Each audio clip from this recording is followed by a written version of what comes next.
స్థూల దేహము, జ్ఞానేంద్రియాలు, పంచేంద్రియాలు ఏదీ నేను కానప్పుడు మరి నేనెవ్వరు అనే ప్రశ్నకు సమాధానం ఏమిటంటే, అవన్నీ కాకుండా ప్రత్యేకముగా నిలుచున్న ఎరుకయే నేను. ఎరుక స్వరూపమంటే ఏమిటి? ఎరుక స్వరూపము సచ్చిదానందము.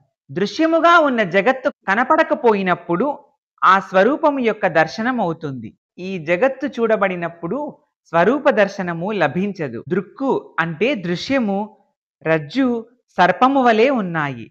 కల్పిత సర్పజ్ఞానం వదిలిపోతే గాని మనకు అధిష్టాన రజ్జు జ్ఞానము కలగదు.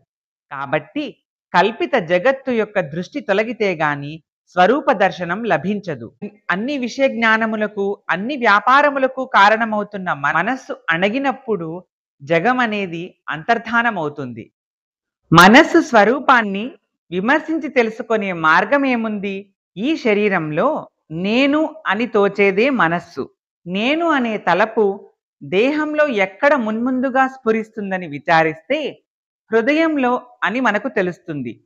అదే మనస్సు పుట్టే చోటు. నేను నేను అంటూ ఎంత స్మరణ చేసినా అక్కడికే చేర్చుతుంది. మనస్సుకు తోచే తలపులన్నింటిలో నేను అనే తలపే మొట్టమొదటిది.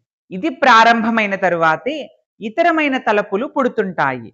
ఉత్తమ పురుష నేను తోచిన తరువాతే మధ్యమ ప్రథమ పురుషలు అయిన నీవు వాడు మొదలైనవి తోస్తున్నాయి. ఉత్తమ పురుష లేకపోతే మధ్యమ ప్రథమ పురుషలు ఉండవు.